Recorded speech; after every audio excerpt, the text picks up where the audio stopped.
kabisa nimpongeze Dr. Samia Suluhu Hassan. Ameonyesha dhahiri kabisa amekuwa na political will kuweza kuboresha miundombinu ya sekta hii ya afya. Tumeona na sote tunatambua kwamba kipindi chake hizo hospitali za kanda 9 takriban zimejengwa, hospitali za rufaa za mikoa takriban 28 ikiwemo hospitali yetu ya Mwalimu Nyerere Memorial kule Msoma, Mara, ambayo kwa kweli tangia tukiwa bunge la 10 mwenyekiti wetu akiwa Mheshimiwa Wasira hapa tumekuwa tukiomba hiyo hospitali iweze kujengwa. Kipindi hicho kiitwa Kwangwa. Sasa kwa kipindi hichi imeweza kujengwa na inaendelea kukamilika. Kwa ni pongezi kubwa sana tunatoa, lakini zaidi kuboresha miundombinu ambayo imepelekea hata kuweza kuboresha zaidi huduma ya afya ya uzazi na kupunguza vifo vya kina mama wajawazito kutoka 556 mpaka leo tunaongea ni 104 kwa vifo hai 100,000. Ni jambo kubwa, ni step kubwa ambayo imepigwa, na tunatamani sana huko mbeleni tuwe na 0 cases za mama wajawazito ambao kwa wakati wakijifungua wanafariki. Na kwa kupitia hii tumeona mpaka taasisi za kimataifa, kwa mfano taasisi ya Gates Foundation iliweza kumpa hiyo the Global Goalkeepers Award. Kwa hiyo nampongeza sana kwa hili. Mheshimiwa Mwenyekiti, hospitali yetu ya Mwalimu Nyerere Memorial ya rufaa ya Mara tunashukuru, lakini bado haijakamilika kwa asilimia 100. Inahitaji takriban bilioni 18. Sasa hivi tumepata bilioni 4 tu kuweza kukamilika.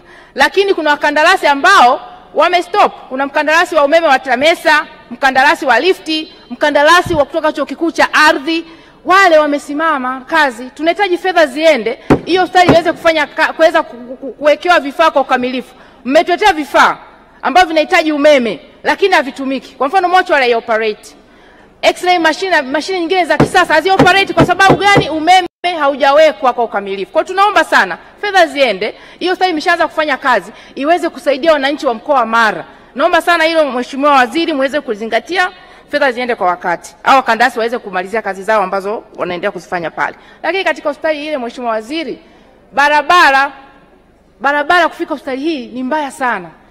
TARURA alisema wangeweza kuitengeneza mwaka huu wa fedha, lakini hawajafanya. Tunaomba wameweka kwenye phase 2. Tunaomba kama inawezekana mtengezee barabara ambayo inapitika kwa uhalisia na hospitali ya rufaa ya mkoa ili aweze kuweza kutoa huduma ambayo ni bora zaidi. Mheshimiwa Mwenyekiti, campus jana aliongea Profesa Mwongo hapa. Tulitaka campus ijengwe pale ya Chuo Kikuu. Ardhi imepatikana.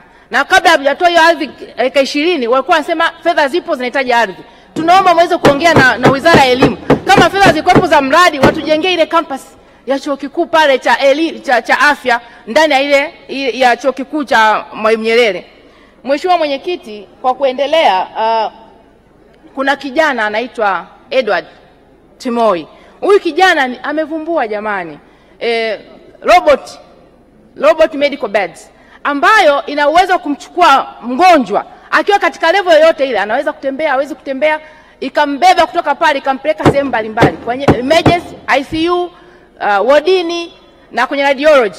Lakini pia inapima kilo za mgonjwa, ikikubeba inapima kilo za mgonjwa.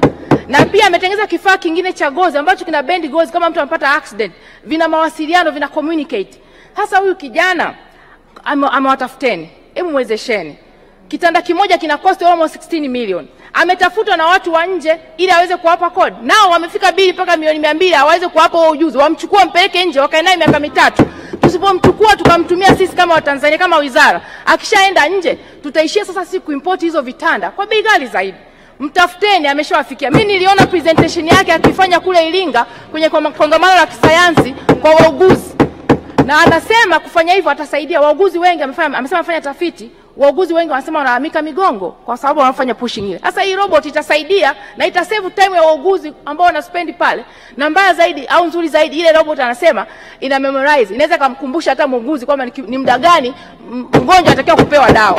Inampunguzia muuguzi majukumu mengi, anabaki tu na ile patient operation care kawaida. Wajua nitamfanya hivi, lakini mengine mengi robot hii imeshachukua hichi sana cha robot. Tuwaenzi hao Watanzania, watu wa Tanzania ambao kuja na hii uvumbuzi. Tuweze kuendeleza na serikali mnaichukua hiyo sasa inakuwa ni nyie. Mnaweza hata mkao mnauza hata nchi zingine za nje vitanda kama hivi. Naomba sana mlizingatie hilo. Mheshimiwa Mwenyekiti, nyingine ni sera ya afya ya taifa ya 2007 ambayo inasema inatoa huduma bure kwa mama wajawazito na watoto. Ni muhimu sana. Nimetoka kusema hapa dhamira ya mama Samia na serikali yake kuhakikisha tunakuwa na 0 rate ya vifo vya mama na watoto. Na imani, kwanza serikali inatakiwa mfanye tafiti ya kina. Tunatambua kwamba kuna Tanzania wengine wana uwezo wa kuweza kujilipia hizo delivery kits, lakini kuna Tanzania wengine hawawezi kabisa kulipa hizo delivery kit. Fanyeni tafiti ya kina muweze kugundua, na mtambue kwamba hata maandiko matakatifu yanasema, nikirejea mheshimiwa mwenyekiti kwenye Mwanzo 1:28, Mungu akawabariki na kuambia, zaeni muongezeke mkaijaze nchi na kuimiliki. Sasa Tanzania tusigeuze sisi wamama wajawazito kama vile ni adhabu. Yani leo nikipata ujauzito kama sina uwezo, sitaenda hospitalini, sina delivery kits, that means nitakaa nyumbani, nitajifungua sio salama na naweza nikapoteza maisha. Naomba sana fanyeni tafiti ya kina muweze kugundua Tanzania, na kupitia hata sensa ile inachukua data za Watanzania. Wale ambao hawajiwezi kabisa, wapeni nafuu, wao wanakuja kujifungua for free. Kama vile kwenye umeme wamefanya, wa mjini wanaunganishwa kwa 320, wa vijijini kwa 27. Fanyeni tafiti ya kina, wale ambao wanajiweza waje na delivery kit, wale ambao hawajiwezi serikali iweze kutake care, tuweze kutafuta hela sehemu nyingine zote zile ambazo kuna imani ya ubadilifu wa fedha, ikaje kajazia hapo Tanzania, wakaweza kuokoka na wakaijaza dunia, wakaijaza Tanzania. Anaweza kama mama amefariki na mtoto, labda anakuja kuwa rais wa Tanzania. Tuokoe maisha ya Watanzania. Kingine mheshimiwa mwenyekiti, nashukuru sana walikuja hao watu nitembelea mabanda pale, umetuletea Wizara ya Afya imeleta mabanda mbalimbali pale. Sasa katika kupita nikapata hichi kitabu, Mtindo wa Maisha na Magonjwa Yasiyoambukiza. Nimekisoma kwa muda mfupi tu jana usiku, baadhi ya maneno. Ni kitabu kizuri sana. Pamoja kwamba mnasema mnatoa elimu. Mkitoa elimu, sio wote kwanza wenye TV. Pili, sio wote wapo kwenye social media. Tatu, sio wote wanasoma magazeti. Nne, sio wote wanasikiza redio. Printing ya hichi kitabu, tuhakikishe kila kaya napata. Kama kwenda tusave nchi yetu iwe na watu wenye afya, namba 1, kila kaya iweze kupata hichi kitabu. Lakini haya magonjwa mkayaonyesha mengi, na mkasema tafiti ya mwaka 1986 ilionyesha katika watu hai 100, mtu mmoja alikuwa na kisukari na watu 5 walikuwa na shinikizo la damu. Tafiti kaja 2012, nasema katika 100 watu 9 kisukari, 26 shinikizo la damu. Kuanzia 2012 na imani hamjafanya mpaka sasa hivi. Mkifanya iswas, yani ni mbaya zaidi. Na mmeonyesha hapa mambo mbalimbali, vyakula, kutokufanya mazoezi, sijui pombe. Sasa mimi naenda kwenye mawili tu mheshimiwa mwenyekiti sababu ya muda. Na nitaomba niongezee muda kidogo. Kwenye mazoezi tumekuwa tukiongea. Na imani wale wa vijijini wengi tutakuwa kwa active. Wako active naturally. Lakini mjini na mmeeleza mkukaa sana, kutofanya mazoezi kufanya. Hatuna miundombinu. Serikali muongee, Wizara ya Afya, muongee na Wizara ya Michezo, muweze kuweka viwanja au running katika kila mtaa. Hakikisheni kuna sehemu za kukimbia. Watu wakitoka makazini waende wakimbie. Mseme tufanye mazoezi asubuhi, mimi naamka nikimbizane kwenda kuna foleni, nitafanya mazoezi saa ngapi? Lakini kirudi baada ya kazi nitajua kuna sehemu kwenye mtaa wangu, nitaenda nitakimbia, nitafanya mazoezi ili watu wajengewe hii culture. Wekeni miundombinu wezeshi kuweza kuwasave wa Tanzania. Lakini ukija kwenye nyingine wamezungumzia pombe. Tena hapa mmeweka pombe mmeweka hapa za kawaida kabisa. Ila mkasema excessive pombe zina madhara mengi, mmeainisha hapa. Mioyo, kongosho, kisukari, ini, ubongo, nini, mengi, utapiamlo na kadhalika. Mheshimiwa mwenyekiti, taifa letu linateketea na uzazi na vingine. Taifa letu linateketea. Linateketea kwa pombe. Achilia hizi ambazo mmeziandika hapa nzuri. Tumeshaongea paka kubungeni hadi Mheshimiwa Spika akaelekeza mkafanye uchunguzi, mlete tafiti za kina. Vijana wanateketea kwa pombe ambazo zingine ni feki. Leo sitaji, siku nilitaja. Ambazo zingine ni feki. Vijana wetu wanateketea. Zinauzwa holela mpaka kwenye maduka ya chakula. Mheshimiwa mwenyekiti, mnasema figo ni expensive. If we don't prevent, definitely curing is expensive.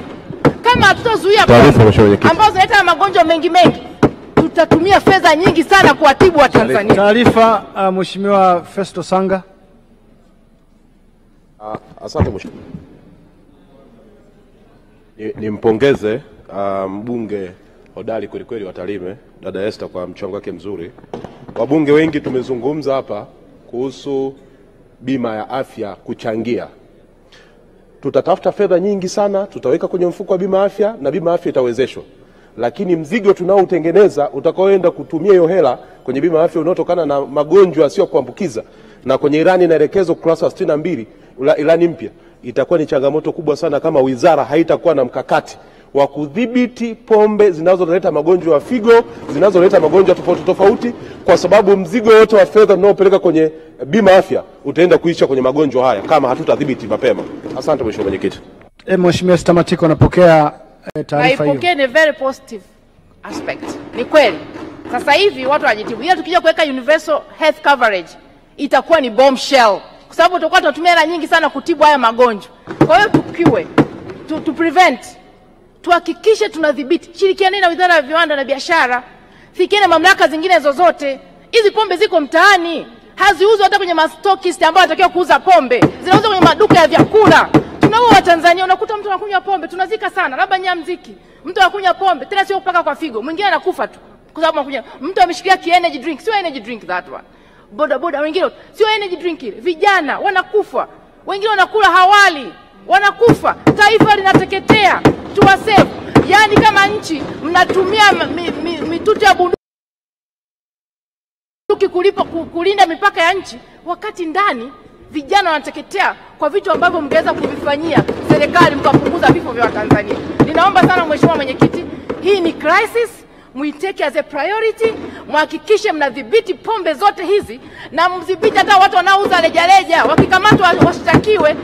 Watu wakinywa wanye kwa star, kwa mamlaka ambazo zimepewa leseni, ambapo wanauzwa kwa mujibu wa taratibu na kanuni za nchi yetu. Asante sana Mheshimiwa Mwenyekiti.